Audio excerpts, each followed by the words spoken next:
Chapter 75. The Resurrection. In the name of Allah, the most gracious, the most merciful.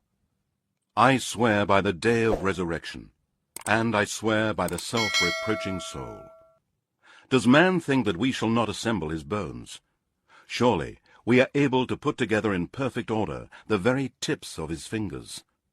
No, man desires to continue committing sins. He asks, when will be this day of resurrection? So, when the sight shall be dazed, and the moon will be eclipsed, and the sun and moon will be joined together, on that day man will say, where is the refuge to flee to? No, there is no refuge. To your Lord will be the place of rest that day.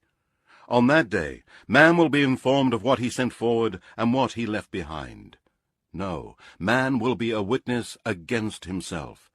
Though he may put forth his excuses, do not move your tongue concerning the Qur'an, O Muhammad, to make haste with it. It is for us to collect it and to give you the ability to recite it. And when we have recited it to you, then follow its recital.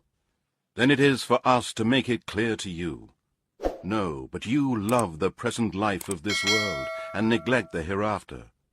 Some faces that day shall be shining and radiant, looking to their Lord, and some faces that day will be dark and frowning, thinking that some calamity was about to fall on them.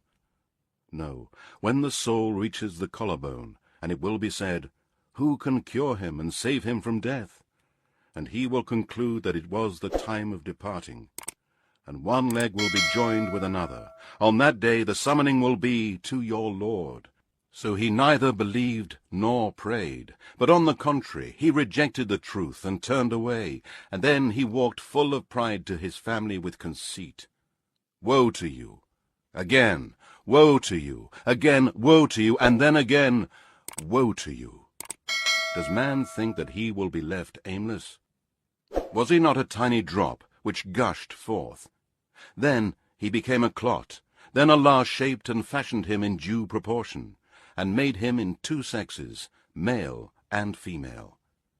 Is he then unable to give life to the dead?